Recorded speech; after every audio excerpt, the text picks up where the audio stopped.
The Olympics, mankind's most prestigious sporting event for the last 2,000 years.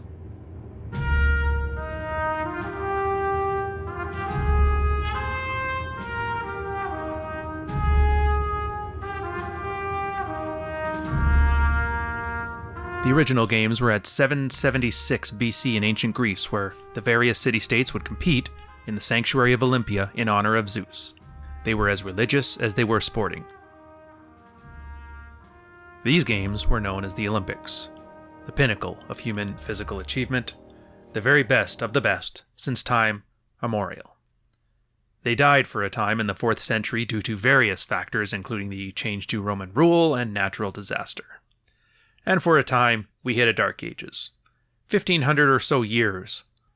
2 human achievements allowed us the ability to rekindle this ancient tradition: the Industrial Revolution and the nation-state. In 1859, Evangelos Zappas, a Greek patriot and businessman, attempted to restart the Olympic Games, inspired by the work of German archaeologist Ernst Curtis. Pierre de Coubertin, a French aristocrat, took the idea from both of them and created the IOC, or International Olympic Committee. And, in 1896, the first official and international Olympic Games were held in Athens, Greece. The justification was made from arguments based on the newfound scientific method. Medicine and health were making giant leaps in human knowledge. Pierre made the groundbreaking observation that physical activity was the primary factor in human health, and this Olympic Games would be both a reconnection to our ancient Greek and Roman origins, as well as an encouragement for peak human performance. Napoleon had rekindled the love of the Greco-Roman. Originally, the games consisted of running the 200-meter stadion, Dialis, which was 2 stadions, and the Dolichos, which was 24 stades. Eventually, a primitive version of the long jump, discus throw, wrestling, boxing, pancration, and the chariot races were added to the events. It was as much a religious ceremony as a physical one, and a martial test between city-states. In the modern times, there are around 75 events, ranging from martial events like judo and taekwondo, all the way to the hobbyist sports like table tennis and curling. The millennial generation is the first one to popularize the idea of participation trophies. Their parents, the largest generation of all mankind, known as the baby boomers, due to the population boom following the Second World War, were worried that their children would be subject to the same shoddy parenting that they had received at the hands of the greatest generation that fought in the war and were raised during the Great Depression. This new generation decided to pivot from this and developed a softer parenting style. The rebellion of the hippies was complete. Screw you, Dad. I will show you how you should have raised me. The participation trophy is the most recognized symbol of this soft parenting. The idea that just showing up is good enough and making an effort is all that's needed to receive achievement. Being a millennial myself, I've seen the effects firsthand. It's created a sense of entitlement from a generation that is increasingly unwilling or unable to overcome hardship.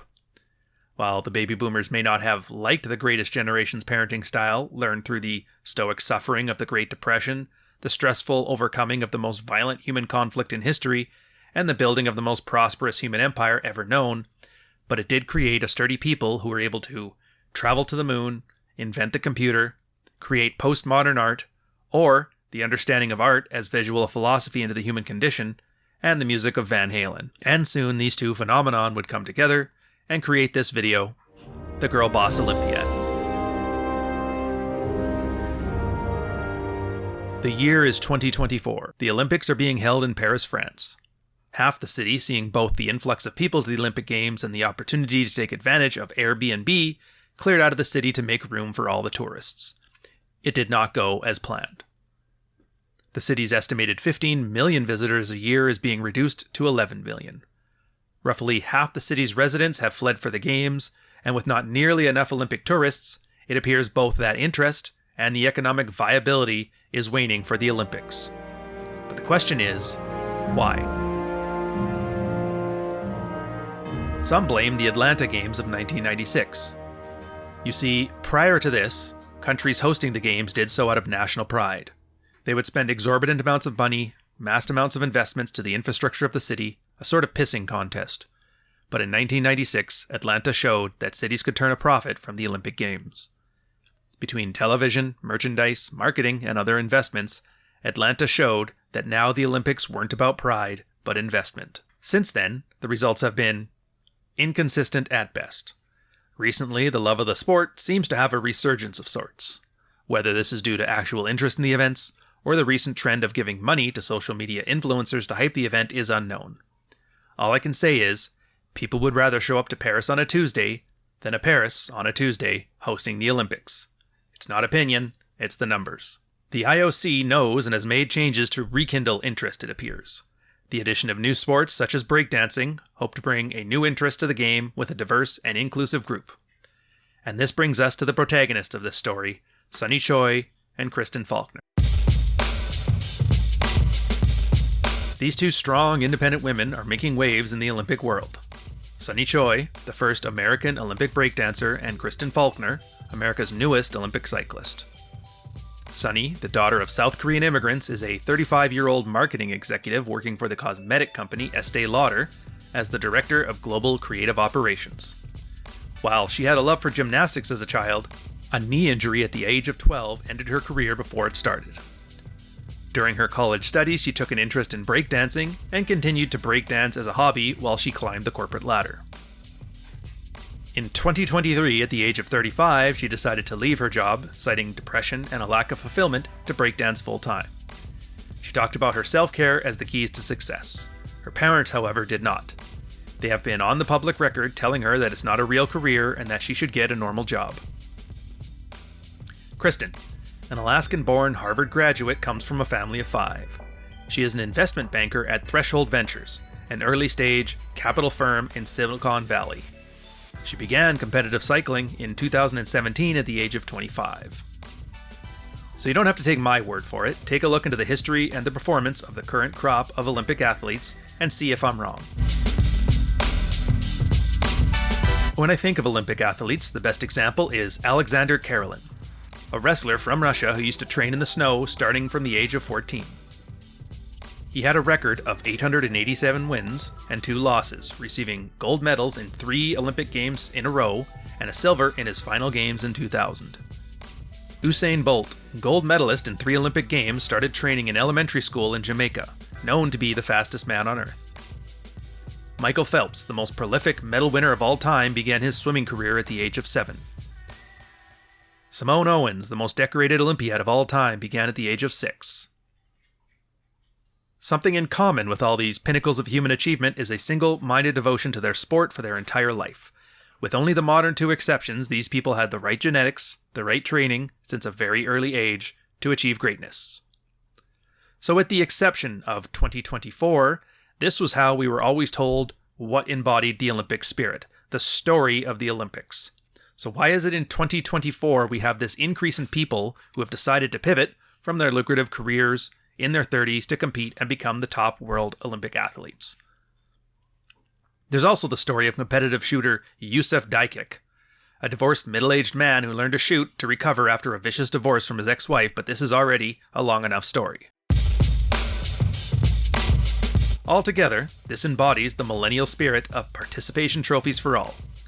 The generation who was raised on movies like Forrest Gump decided to treat it like a documentary. So what happens when you take the immovable object of the 2,000-year tradition of human excellence and have it meet the unstoppable force of millennial participation? We don't know what came first, the chicken or the egg.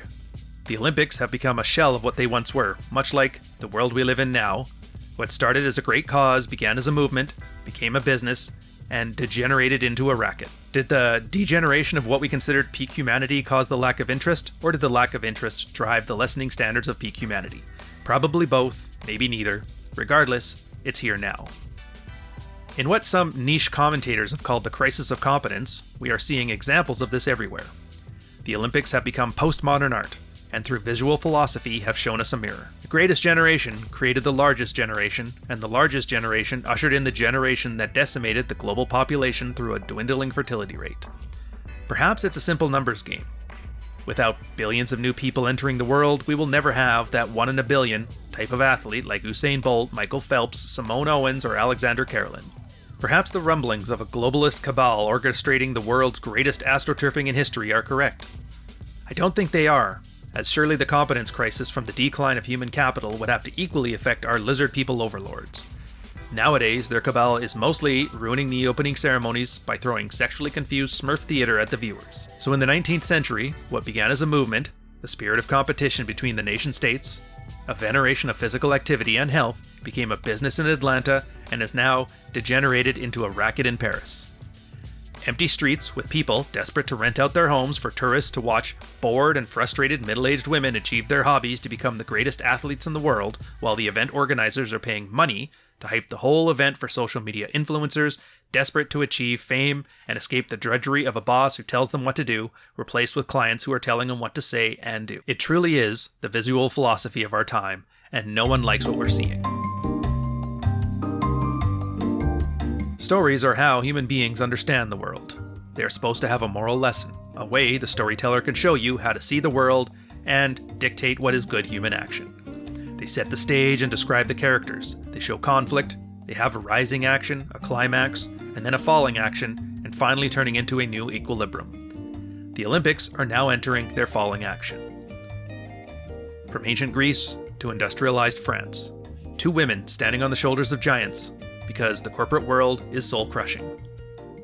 An event that began as a movement became a business and degenerated into a racket or a therapy session with extra steps. And from the combination of the crisis of competence and astroturfing, girl bosses who were tired of spreadsheets and decided they could make the middle-aged pivot to Olympic athlete, achieving the climax of the story, the great climax, a gold medal in how far we have fallen. And here we are, you, the guy watching this video on his phone, at work, or in bed, on his Roku, and me, the guy telling you a tall tale of incompetence, lost valor, attempting to make sense of an increasingly nonsensical and frankly depressing world in as entertaining a way as I can. We now have this moment, where we can see a 35-year-old woman breakdancing for the honor and pride of America, while her parents make headlines telling her to stop screwing around and get back to her real job as an executive at Estee Lauder, and an army of paid narcissists desperately trying to hype her up as the greatest American since Buzz Aldrin. So what is the moral lesson in all this? What is the theme we can all walk away from with a greater understanding of the human condition and to make better actions in our lives? What is the point of all this? Follow your dreams, because you too can pop and lock your way into a gold medal.